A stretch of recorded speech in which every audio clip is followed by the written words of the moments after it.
It's June 17th here in Seoul, and I'm Kim Dami. We begin with these stories making the headlines at this hour, starting with the ongoing medical standoff here in the country. More than half of the professors at the Seoul National University Hospital are carrying out an indefinite suspension of medical services starting Monday in retaliation against a medical reform by the government. The government is tightening its emergency medical systems while urging the professors to do their duty. 80 countries have agreed to sign a joint statement backing Ukraine's territorial integrity and sovereignty at a peace summit in Switzerland. But India, Saudi Arabia, and South Africa, all members of the BRICS economic group with Russia, ruled themselves out of the communique. A wildfire dubbed a post fire, which started in Southern California on Saturday afternoon, has resulted in a widespread damage and the evacuation of over 1,200 people.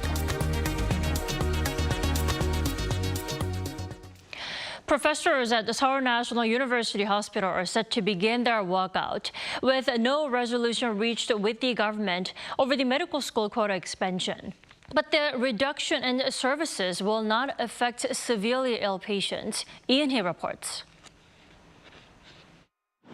Medical professors at Seoul National University Hospital begin an indefinite walkout starting Monday over an ongoing medical dispute with the government.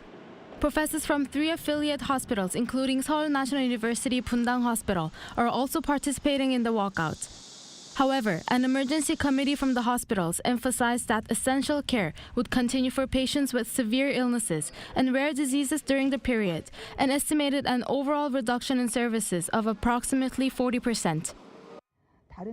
The walkout applies to regular outpatient treatments and scheduled surgeries for patients who can be managed at other hospitals or whose treatments can be delayed without significant impact for the time being. The committee instructed professors who are participating in the walkout to be present and available at the hospital during their scheduled working hours. It also has a rally scheduled for Monday morning at the Seoul National University College of Medicine, which will be followed by a symposium at 1 p.m. under the title The Demise of Expert Groups. On Sunday, the Korean Medical Association presented 3 demands to the government, including reconsidering the medical school expansion and the canceling of administrative orders against medical trainees and students. However, the Health Ministry reiterated the government's position, saying there are no plans for change. This means that the Korean Medical Association will proceed with its plan for a one-day general strike on Tuesday. With growing concerns over the walkout, the government advised hospitals to consider pursuing claims for damages if prolonged action results in financial losses. The government on Sunday also announced plans to reinforce the medical emergency response system. I don't believe all doctors have agreed to participate in a collective strike. I trust that the silent majority will continue to provide care for patients. Based on the government's announcement, a rotational on-call system for emergency cases will be implemented starting Monday in an effort to minimize severe medical disruptions. Yoon, Arirang News.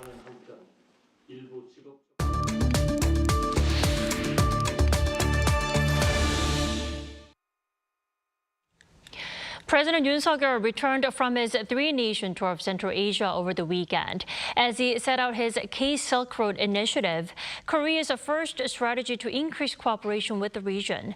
We have our correspondent Oh Soo-young, who traveled with the president. Welcome back, Soo-young. Great to be here, Tammy. So, 3 nations, 3 summits, and dozens of deals for South Korea. First, give us a recap of the major outcomes. Sure, Tammy. So, as you said, President Yoon clinched major deals with Turkmenistan, Kazakhstan and Uzbekistan during his state visits last week. First, Korea landed significant deals on transport, energy and infrastructure in all 3 countries. Now that includes working on Turkmenistan's gas processing facility, smart city infrastructure in Kazakhstan and high-speed rail systems in Uzbekistan. And that would be the first time South Korea has exported its high-speed rail technology to another country. Another major achievement was establishing critical mineral partnerships with Kazakhstan and Uzbekistan. That is crucial for South Korea's foremost high-tech industries, such as semiconductors and batteries, which of course rely on stable supplies of minerals like nickel, lithium and tungsten. Korea also secured stable supplies of crude oil and uranium for nuclear energy in Kazakhstan. Now, stretching beyond economic security, President Yoon's office says Korea's basic resource cooperation has evolved into a mid to long-term sustainable strategic partnership with the region. It was clear that Kazakhstan, Uzbekistan, and Turkmenistan were eager for our country's cooperation for construction and modernization in various industrial fields. For Central Asian countries, they are trying to promote economic development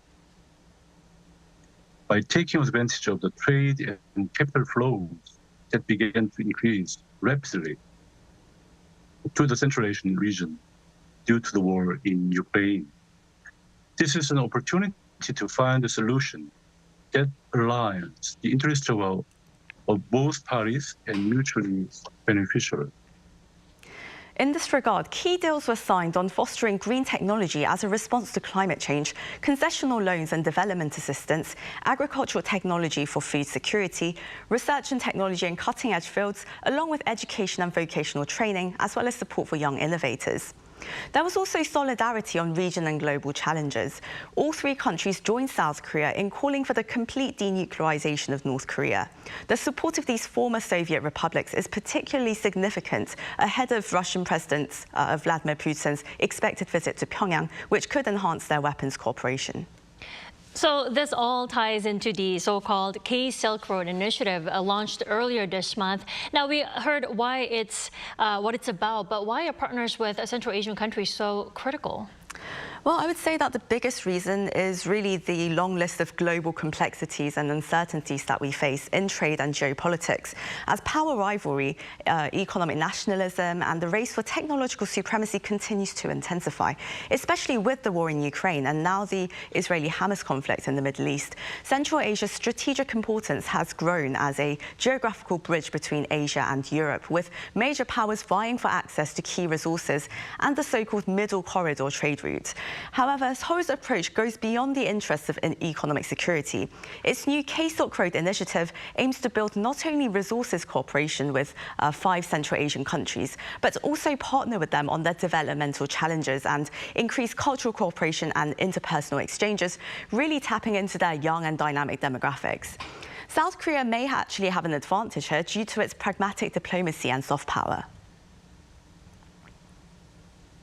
Our country refrains from unilateral cultural diplomacy and pursues two-way cultural exchange. Cultural performance of our artists, K-food, K-beauty, is very popular in Central Asia, as already known. But at the same time, we could note that Central Asian countries have recently visited Korea at the invitation of our local government and are introducing various cultural performance in Seoul. The fact that there are so many volunteers participating in the activities of Korean Cultural Center in Astana and Educational Center in Tashkent, and overflowing numbers of applicants for the topic, the Korean language test, can be said to be the fruit of two-way cultural diplomacy. So 3 nations, 7 days. I have to ask you, was the trip successful? Well, you saw the scores and scores of MOUs, memorandums of understanding, the deal signed between Korea and these 3 Central Asian countries. But I would say what was quite striking was the trust and personal friendship between Yoon and the leaders of each country. That was very conspicuous. In Turkmenistan, for instance, the ever-powerful former President Gurbanguly Berdimuhamedov got in the same car as President Yoon to actually give him a personal send-off at the airport, and he even waved as the plane took off. He also presented President Yoon and First Lady Kim Gon-hee with Turkmen dogs, 2 Central Asian Shepherd puppies, who are actually going to join the dog-loving first couple in Yongsan this very week, on Tuesday, I believe. And in Kazakhstan, President Kassym-Jomart Tokayev, he invited President Yoon to watch a cultural performance with him of Korean and Kazakh artists, and also introduced him to his dog. While in Uzbekistan, President Shavkat Mirziyoyev personally guided President Yoon in Samarkand, and he introduced him to the World Heritage City, and he also accompanied him to the airport along with his wife and his daughter. So this kind of affinity, I think, was tangible, very palpable, and it wasn't only felt at the top level, but all across society, particularly with the nearly 300,000 ethnic Koreans residing in Kazakhstan and Uzbekistan. Local press built up anticipation for President Yoon's arrival and summits with their leaders, and a lot of people I talked to on the personal level as well. Even, I would say, 2 young school children in Uzbekistan actually came up to me and they gave me a hug and said they love Korea. So I think it's quite clear, Korea's soft power is really at its prime, and it could be further utilized to boost its diplomatic network, particularly as Korea aims to become a global pivotal state in a world of complex crises. We have to flexibly adapt to rapidly changing relationships between countries. The implementation of a Silk Road strategy, following the Indo-Pacific strategy and cooperation initiative with the ASEAN countries, is evaluated as a rapid and flexible strategy. In addition, we hope to play a leading role in the areas facing humanity. For example, climate change, frequent confrontations and wars, refugees, human rights, and poverty reduction. As the status of the country of South Korea rises, there are many tasks that require burden and responsibility, and we should make every effort not to disband the expectations of other countries and other people. That was indeed a full week of Silk Road diplomacy for you, and thanks for coming in today, Soo-young. Always great to be here, Tammy. Thanks for having me.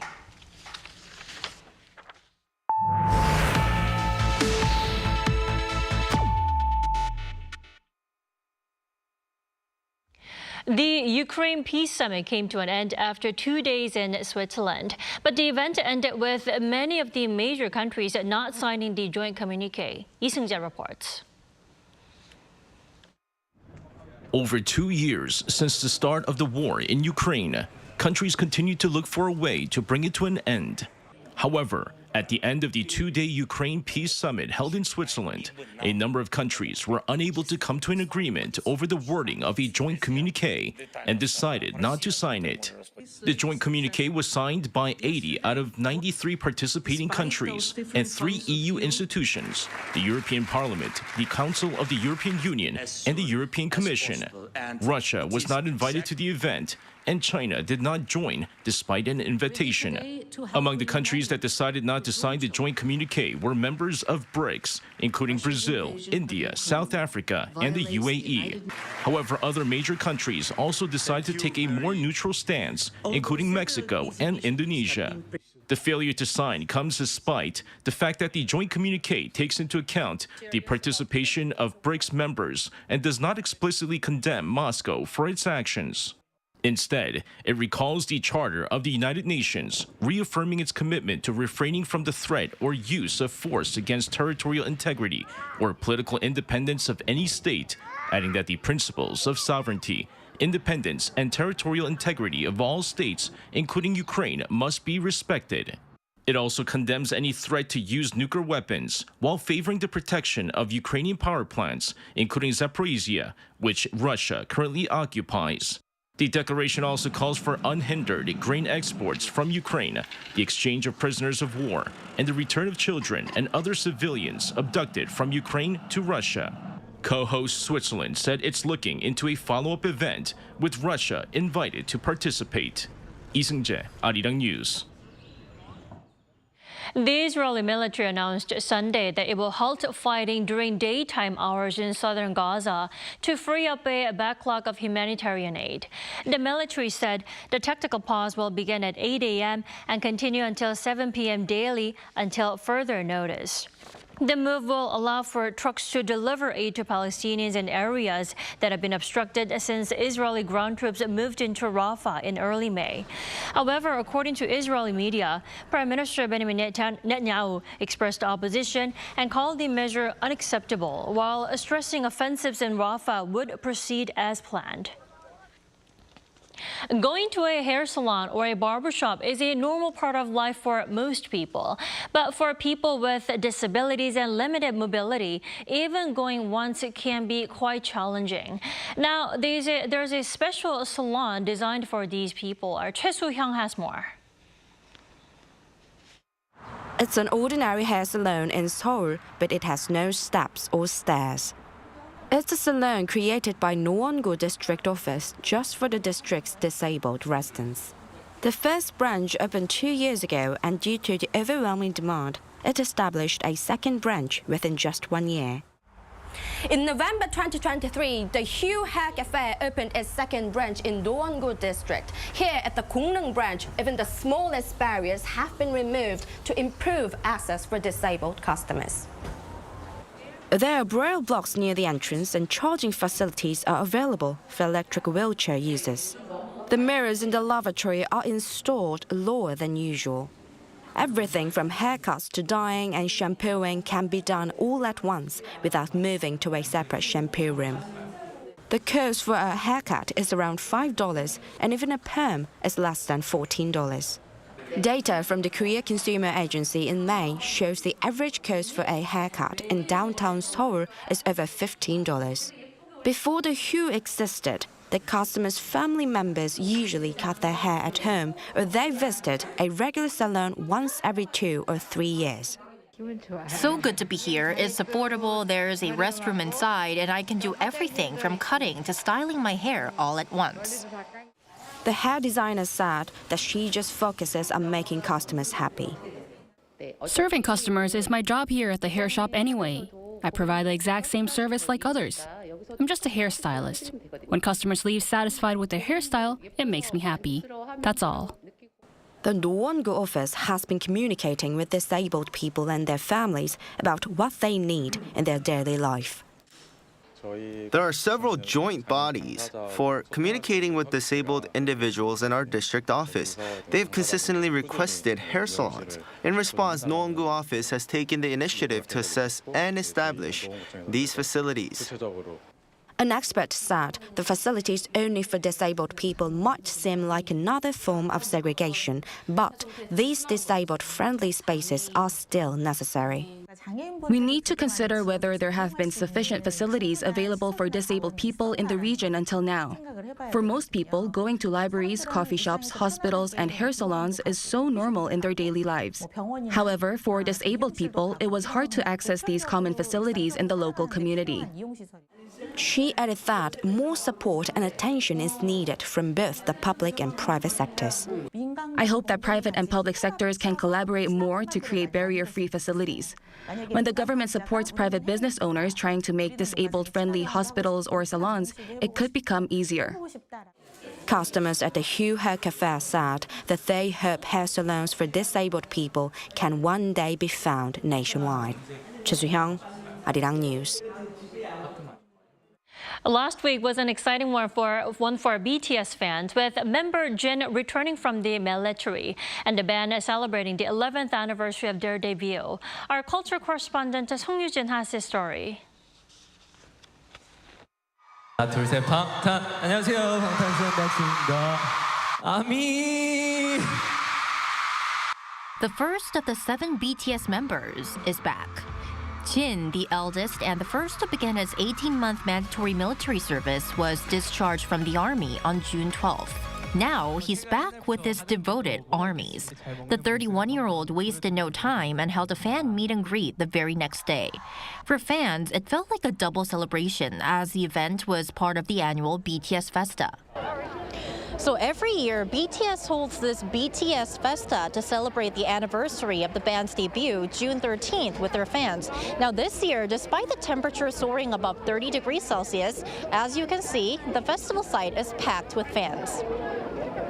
Although it's been 2 years since BTS announced their hiatus as a group, fans have shown their unwavering love and support, giving Jin the warmest welcome. My bias is Yoon, so yes, Kim Seok-jin. So he comes back, and I don't know, I feel like my favorite person in the world, you know, come back to me, and it's really important.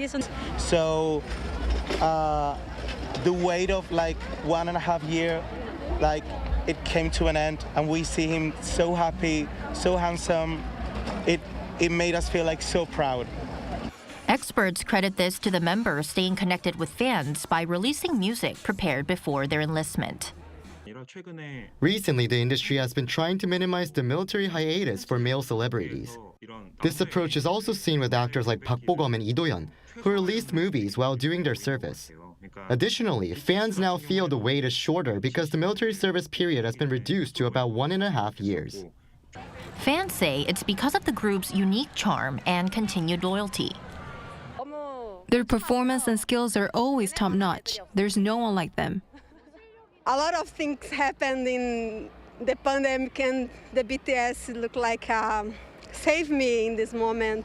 The countdown to BTS's full reunion has begun, promising an exciting new chapter in the group's career, once they reconvene as a complete group after June 2025, when all 7 members finish their military service. 송유진, Arirang News.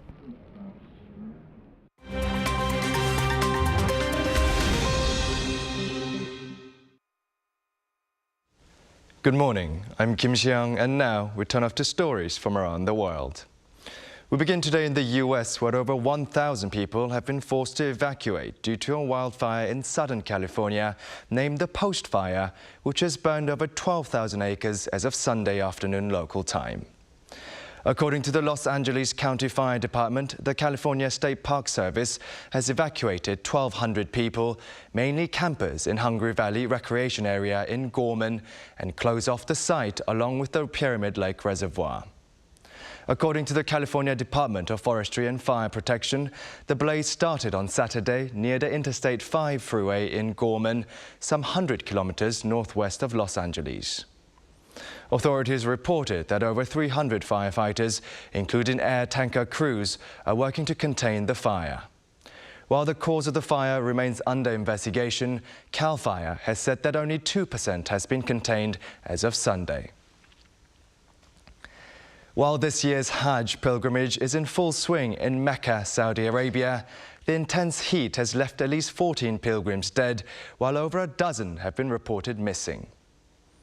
Jordan's foreign ministry said that 14 of its nationals died after suffering sunstroke due to the extreme heat wave, while an additional 17 have been reported missing. Jordanian authorities said that they are continuing the search for those missing. The Iranian Red Crescent has also confirmed the deaths of 5 Iranians, but didn't specify the cause of death. Temperatures in Mecca and Medina soared to over 46 degrees Celsius. Saudi's weather authority had warned of an increase in average temperatures by up to 2 degrees above normal. The Saudi press agency reports that a medical center near Mount Arafat also recorded 225 cases of heat stress. The 5-day-long pilgrimage ends on Wednesday. Moving over to Germany, a man with a pickaxe who threatened police officers in the city of Hamburg was shot down by police on Sunday. Police have reported that it is now receiving medical attention. A Hamburg police spokesperson confirmed that the suspect was armed with a pickaxe and also tried to ignite a petrol bomb before being pepper sprayed and shot. While local media reported the incident took place near the Euro 2024 tournament fan zone for supporters of the Dutch football team, a Hamburg police spokesperson stressed that they are assuming it to be an isolated case, which means it is not football related. A group of around 20 people broke into a jewelry store in Sunnyvale, California last week, smashing display cases and running off with stolen items. The robbery took place last Wednesday in broad daylight at 1:27 p.m. local time, targeting the P&G jewelers. The suspects fled in groups in multiple vehicles before police arrived, but the police reportedly only managed to spot 2 of the vehicles. While on the chase, officers lost sight of one of the vehicles, while 5 suspects in another vehicle were apprehended after attempting to flee on foot. According to the Sunnyvale Department of Public Safety, the 5 arrested suspects were booked into the Santa Clara County Jail and faces charges including armed robbery, felony vehicle evasion, resisting arrest, burglary and vandalism.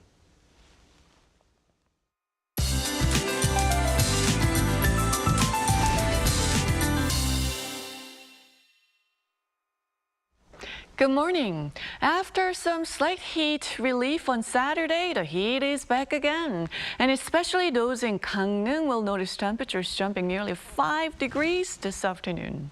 It will keep getting hotter through the midweek, with a chance of record-breaking warmth in store on Wednesday for most of Korea. Grab your sunglasses and pack some extra water as you head outside. Sun-filled skies will boost UV rays to very high levels this afternoon, except on Jeju Island, where spotty rain is in the forecast under cloudy skies. Speaking of Jeju, the resort island seems to be the only area with temperatures around the norms. Inland regions will have much hotter temperatures under sunny skies at 30 degrees here in Seoul, 31 for Chuncheon, Daegu, Daejeon, and Gwangju this afternoon. But again, 30 degrees might sound much more comfortable by Wednesday when the mercury hits 34 in the capital. Meanwhile, Jeju will be rainy from Wednesday through Friday. With that in mind, let's take a look at the international weather conditions.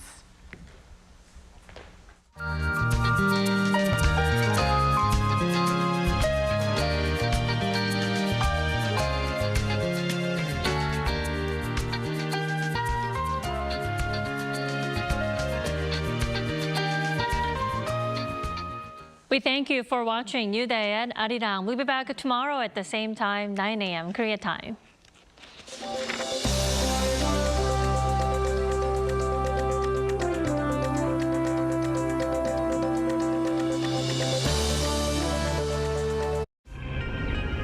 한국에 오면 먹어야죠.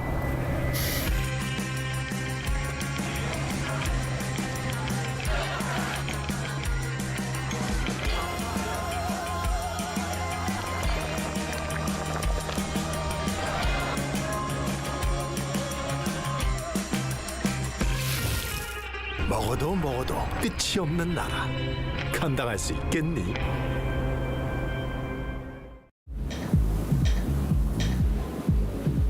웰컴.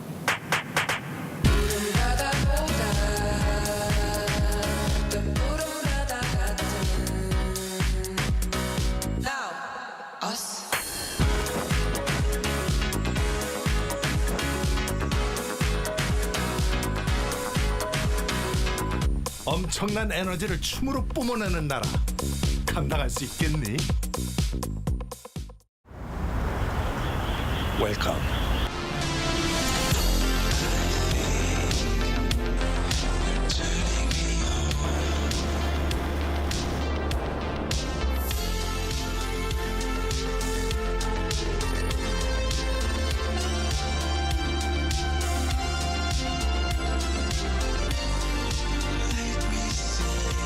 (24시간) 불이 꺼지지 않는 나라. 감당할 수 있겠니?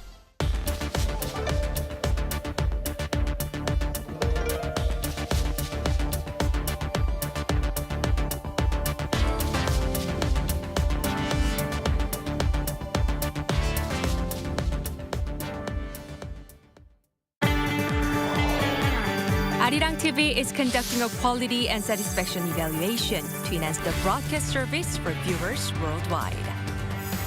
Please visit our website at www.arirang.com to provide your honest opinions. Participants will be entered into a draw for a chance to win prizes. Overseas TV viewer survey. We look forward to hearing from you.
둘, 셋. Hey, Mr. Cupid, look my way. Make sure you listen to what I say. I may be stupid or quite naive.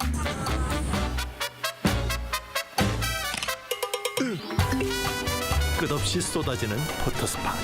휴대폰 한 대로 감당할 수 있겠니? Arrow straight through my heart. Children's laughter, hope, dream. K-animation belongs in them. Interesting and valuable story that transcends between everyday life and dream. Surprising spectacle where imagination becomes real. An array of subjects catering from infants to adolescents. For our story to reach all corners of the world.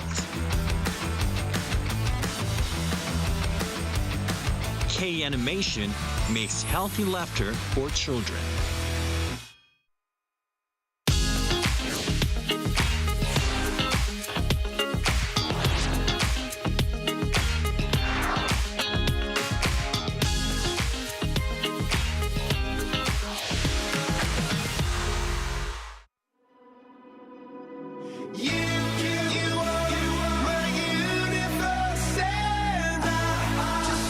We're here to bring a new type of news show. New insights, new styles, and new topics every day. We are News Generation. Bringing news just for you. It's Monday, June 17th here in Seoul. I'm Song Yujin, and you're watching News Generation. Today, we're joined by Cheska Dainha. Happy Monday, everyone! Happy Monday! And we actually have a new special panelist joining us in the studio. He's Dong-hyuk David Shin. Dong-hyuk, welcome. Hello, thanks for having me. And please introduce yourself to our viewers. My name is Dong-hyuk. I'm a senior program manager at Uni Korea Foundation, and I serve on the Ministry of Unification's advisory board as in the Unification Future Planning Committee and Policy Advisory Committee. Great. Right now, today, Cheska and Dong-hyuk, David, are here to speak on, as usual, behalf of people in their 20s and 30s. Now, as usual, we're going to start with our news feed, which covers different hashtags and news items that have been trending online over the past 24 hours. We begin this week in Korea, where discussions are underway to set the minimum wage for next year. According to a survey by Workplace Kapjil 119, a civic organization that supports victims of office abuse, 1 in 7 office workers in the country believe that 11,000 Korean won, which is around $8, is the appropriate minimum wage for next year. This is an 11.6% increase from this year's amount of 9,860 won, or $7.10. The survey polled 8,000 office workers in Korea, 19 or older, from May 31st to June 10th. And the legal deadline to determine next year's minimum wage is June 27th. Now, moving on in Japan, data shows that 80% of upcoming college graduates have already found a job before graduating. A survey conducted early this month by a Japanese job search platform on 811 college seniors set to graduate next year revealed that 82.4% have already secured jobs. Now, this is up 9.3 percentage points from the previous year and is the highest figure recorded since 2016. While these students say they're relieved to have landed jobs before graduating, experts say this highlights Japan's workforce shortage due to its shrinking and aging population. Ending up with North Korea-related news, according to Beyond Parallel, a website under the Center for Strategic and International Studies think tank providing data and analysis related to North Korea, there has been an exceptional surge of activity at the regime's Sinpo South shipyard and its graving dock over the past 5 weeks. The regime's hero Kim Gun-ok ballistic missile submarine, the A-24 Yeongung experimental ballistic missile submarine, and the submersible missile test stand barge were all moved from their original positions during this period. Now, these 3 3 vessels are considered core elements of the North's submarine missile programs. The website suggested these activities may hint at the regime conducting sea trials of the Hero Kim Gun-ok ballistic missile submarine and resuming flight tests of its submarine-launched ballistic or cruise missiles. Now, tensions have been simmering over the Korean Peninsula throughout the past few weeks, with the North and South engaging in tit-for-tat propaganda campaigns. And now we're being warned of a possible submarine missile test. So here in the studio, starting off with you, Dong-hyuk, do you think that this indicates a fresh round of provocations from North Korea? And what are your thoughts on these findings in general? The fundamental context is North Korea's shift in its inter-Korean policies to two adversarial states. December last year, Kim Jong-un said inter-Korea relations are no longer of one kinship or homogeneity, but of two hostile nations, two belligerents at war. In January this year, North Korea called for codification of the new inter-Korean relations, trying to erase South Korean influence and trying to make South Korea a bigger enemy, so the North Korean public wouldn't consider South Korea as an alternative. Right, so this could be seen as a movement of the regime trying to really define and show that South Korea, it's defining South Korea as an adversarial state. Now, what are your thoughts on this development, Cheska? You know, I really agree with David on the comment that North Korea is actively trying to make South Korea a sort of an adversarial, and in terms of that, South Korea is no longer an alternative to a lot of the North Korean people who want to either defect or leave North Korea. I mean, one of the things that we have seen is also the trash balloon that has been flying over the border and has been causing problems. Now, these military tensions are only worsening the relationship between the two Koreas. And at the moment, because of the lack of communication between the two lines, as a citizen, it is obviously very fearful. And I do hope that the communication line opens, or somehow there are some resolutions to this, because there's no end to this, quote-unquote, zero-sum game. Right, so the inter-Korean tensions are currently hitting its peak at the moment, so we'll have to see how these tensions and clashes unfold. And that was our news feed for this Monday. And moving on to our main discussion of the day, it's been quite a while since we last talked about North Korea here on NewsGen. We just talked about it in our previous news feed. So for today, take a look at the screen to find out more about what we're going to discuss. For those in South Korea, North Korea is just across the inter-Korean border, yet it remains shrouded in mystery for many of us. While we often hear about its powerful leader, the regime, and its military provocations, but there's so much more happening within the North. Today, we're going to explore what's trending among North Korea's younger generation and how they differ from previous generations. Right, to help us explore this topic regarding millennials and Gen Z in North Korea, we've invited Dong-hyuk to the studio, or otherly known as David. So David, could you please introduce yourself a bit more and kind of tell us what sparked your interest to work in this field? Sure. I'm with the Uni Korea Foundation. We are a civilian organization established with from the fundraising campaign from the civilians with the hope for the unified Korean peninsula. We work with South Korean young adults, North Korean defectors, and international community to create awareness and build consensus on the unification. My grandfather's hometown is in North Korea, and he was separated from his family during the Korean War.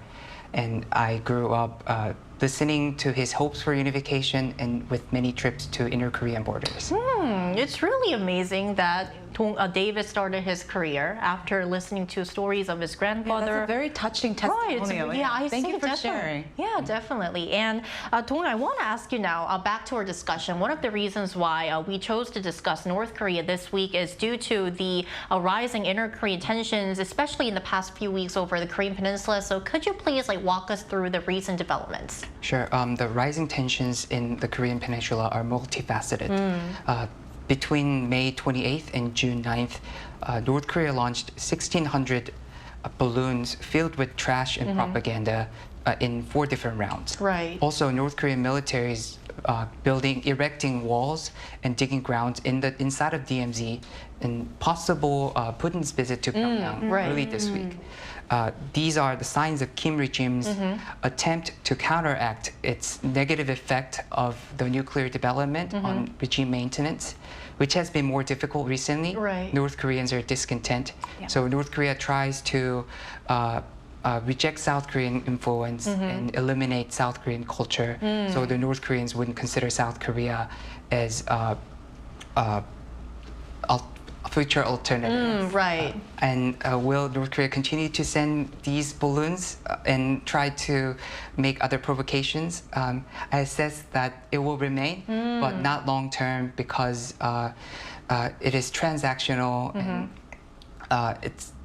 it is too costly to continue. Right, definitely. So we'll have to see how further developments play out. Now, besides like the trash carrying balloons that you mentioned and also Putin's potential visit to North Korea this week, another issue that has caught our attention, especially among millennials and Gen Z recently, is the increasing number of millennials and Gen Zs, or the younger generation, defecting from North Korea. So Jessica, please tell us more about this too. Yeah, absolutely. David kind of gave me an opening, but I think a lot of the MZers of North Korean are actually considering South Korea as a new alternative. Right, right. Which sort of led to this increase in North Korean defectors. Now, the Korea Research and Development Institute recently published a special column in the North Korean Economic Review, which was titled, "More than half of the North Korean defectors who entered the South last year were from the MZ generation." Wow. And the number of elite groups, such as the diplomats and the international students, was actually the highest since 2017. And this is really important. The reason for the defection in the previous was because of the shortage of food, or really, you know, the lack of livelihood, like David's grandfather, who had to literally fight for their lives. But now they defect because they either hate or can't stand the regime anymore. So there's a change in the reason that people are defecting, which I think is really, really important. Right. This is definitely a big difference that we're seeing among the younger generation in North Korea who chose to defect when compared to their parents' generation. Now, back to you, Dong-hyuk. Is this something that you've also noticed while working in this field? Sure, that is true. In the same article, Dr. Cho writes that when North Koreans see the development of South Korea and South Korean culture, they consider South Korea as the future alternative. And so North Korea recently created laws preventing North Korean youth assimilating South Koreans, but no internal propaganda is enough to contain. Yeah. I see. Right, so we're talking about the younger generation in North Korea and how they're different from their parents' or grandparents' generation. Now, we also asked our viewers what they wanted to know about millennials and Gen Z in North Korea, and here's what 3 of them had to say.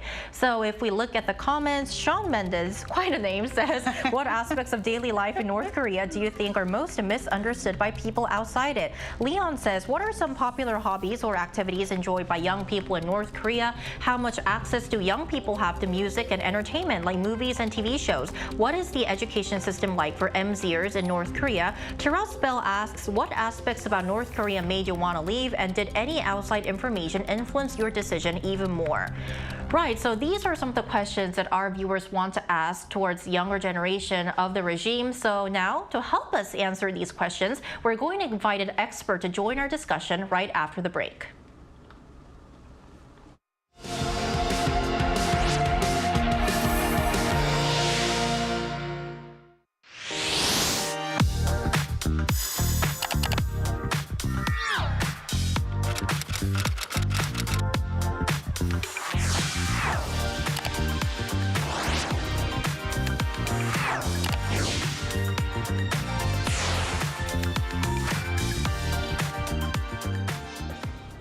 We're back, and today we're joined by Cho Kyung-il, an author and the leader of Peace Agora, an organization dedicated to providing a platform to discuss Korean unification-related issues. Welcome, Kyung-il, to the show, and good morning. Good morning. Thank you for inviting me. Great. It's lovely to have you. So our first question for you, Kyung-il, is, as mentioned earlier in our discussion, one of the biggest reasons why young North Koreans are choosing to defect is actually their growing dissatisfaction with the regime. So what do you think is behind this discontent? You're right. In the past, North Korean young people were dissatisfied with the regime due to economic difficulties such as hunger and starvation, so they chose to defect. However, it can be said that economic conditions have recently become better than in the past, but young people chose to defect from North Korea. Of course, it is due to dissatisfaction with the government, but there is something different from the past behind it all. Young people now are so nor the so-called market generation. I was also a first market generation. I was like a 장마당 person. What this means is that they know how to live on their own if they are given choices and a certain amount of freedom. These days, North Korean young generation's blind loyalty to the regime has become less intense than in the past. And the current generation of young people in North Korea is the generation after the collapse of the distribution system. So they are the generation that is building their own economic life without direct help from the state. Therefore, young people are dissatisfied because the government is restricting their private economic activities and even their cultural life choices. That's why they defect. You know, we actually received a question from one of our viewers, and switching the gear a little bit, they're also curious about the popular hobbies and activities young people enjoy in North Korea, the MZers, and actually the level of access these young individuals have to music, entertainment, movies, and TV shows. Can you tell us about that? Yeah, currently there are only 4 TV channels in North Korea. Even for this, an individual must purchase a separate frequency transceiver to be able to watch all 4 channels. This means that people who do not have the financial conditions only watch one channel. That's just a propaganda channel, right? And the contents transmitted from the central broadcasting station is only propaganda, so it's not fun. Officially, contents from other countries cannot be enjoyed because North Korean authorities block and ban outside information. But there is always a way, you know. Right. Right. Okay, Kyungin, my question is, what are some of the biggest struggles and challenges faced by millennials and Gen Z in North Korea? Well, these days, young people in North Korea are a generation that has they learned how to live without help from the government. This is because they belong to the market system. For young people, economic activities in the market are very important. For them, it's really important. However, recently the North Korean government have been controlling the market, and cultural activities are also being cracked down on more strongly. Since North Korean young people have been exposed to South Korean movies and dramas and even music, they have a lot of information about the South Korea. They even imitate Korean culture and speech, how to speak like Korean style, you know, like Korean style and fashion style, and then even the accent, you know. So they find a hope from the K-drama, K-movie, you know. But North Korea is a society where hope disappears as young people grow up. So they cannot find the hope or dreams in their own country. So these are the difficulties and challenges faced by young North Korean generation they faced. So they should have a minimum of freedom at least. Yeah. Great. Well, hope we can see things getting better.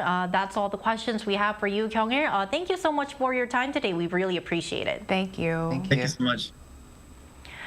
Right, so no longer having this blind loyalty towards the regime and also being more exposed to South Korean culture and having this more capitalistic mindset as being part of the 장마당 generation is one of some of the traits that were mentioned by our interviewee. And what also caught our attention regarding the younger generation in North Korea is that we're more seeing the rise in cohabiting unwed couples, right, Jessica? Which was very interesting because, I mean, we have definitely noticed it. Cohabitation increasing here in South Korea. Right. So I was actually almost surprised. Me too. To see this article, which we will see, and then realize that there is a similar phenomenon that is happening in North Korea at the moment. So if we take a look at the screen, here's an article from a foreign media, Daily NK, and the title of it goes, "More young North Koreans are living together before marriage," and the subtext was North Koreans are choosing cohabitation because of the gradual liberalization of sexual culture in the country. military. But personally, after having read the article, I think the major focus is more on the socio-economic aspect that is gradually changing. So let me explain. I think one, the financial burden on people getting married, especially on women, can be huge because once they get married, especially since COVID, the economy has tanked. And as we discussed in the 장마당 generation, the food shortage is becoming a serious problem. So for mid-lower level tier people, getting married in such an economic climate is almost doubling their risk. And two, as we may already guess, divorce in North Korea is extremely difficult. So imagine a married woman having to also work and raise children without any guarantee of divorce, or if the marriage goes bad, can seem very burdensome. So I think they feel very trapped. And also culturally, MZers known as 장마당, I think have proven to be more socially conscious and proactive in terms of creating their own livelihood. So knowing that the North Korean government isn't going to support them anymore, I think they're choosing cohabitation as an option to actually continue their livelihood.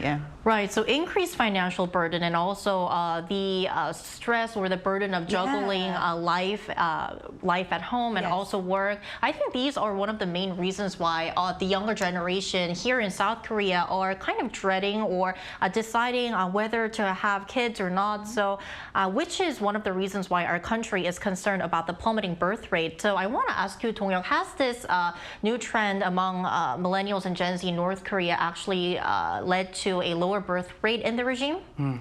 The UN Population Fund estimated that North Korea's birth rate has decreased to 1.8, which is really low, especially for a developing country. Right. Kim Jong-un even shed a tear when he was discussing about the low birth rate in North Korea late last year. And Cheska's right. In North Korea, too, marriage and childbirth are no longer obvious and natural choice at the right age, but rather a deliberate biographical plan of an individual for economic reasons. Nevertheless, in North Korea, young couples, they usually get permission from their parents to live together. So I think for North Korean houses, low birth rate and cohabitations have a similar reason for economic reasons, but I don't think cohabitation is the reason for low birth rate in North Korea. Right, definitely. And when talking about this cohabitation among unwed younger couples in North Korea, Cheska, how could this be translated or seen in a more broader social perspective? Yeah, it's very interesting because for one, the North Korean government reportedly monitors and punishes, David, am I correct? It is actually illegal to cohabit prior to marriage. So when they do this, it is actually regarded as a non-socialist phenomenon and almost a rebellion to the North Korean regime. But the fact that the number of young cohabitants increasing could actually mean, and from our previous episode on North Korean MZers, this is really significant because now the MZers aren't tolerating the North Korean regime or policy, and this is almost an act of defiance, knowing that they're going against the North Korean regime and the law. So in my very personal perspective, I actually think this could be a very positive outlook. Can I ask you why? Absolutely. For one, it actually sheds light on the fact that there might be a change in the regime from the bottom up. So now because MZers, as we have discussed here, are actually taking a more active and meaningful decisions on how to create their own livelihood outside of the regime, hopefully this could lead in a direction that we are all hoping for, is my personal opinion. Right, definitely. And last but not least, before we wrap up our episode today, Dong-hyuk, this was your first time on Yoon as a panelist, so any last remarks that you'd like to say? Thanks for having me. I was really nervous. You did well. Thank you. I like to stress that North Korea's changed policy changed policy towards South and unification is likely change on opportunistic and transactional judgments. So South Korea must remain consistent in its policy for a free and unified Korean peninsula where all citizens can have ownership and enjoy freedom, human rights, security, and prosperity. Right, hoping for better lives among people in both Koreas. And until then, Newsgen is here every day from 9:30 to 10 a.m. Korea time, bringing you more topics young people are talking about. Special thanks today to Cheska Dainha. Pleasure is mine, thank you. And also David Dong-hyuk. Thank you. And thank you everyone for watching. We'll see you tomorrow. We are News Generation.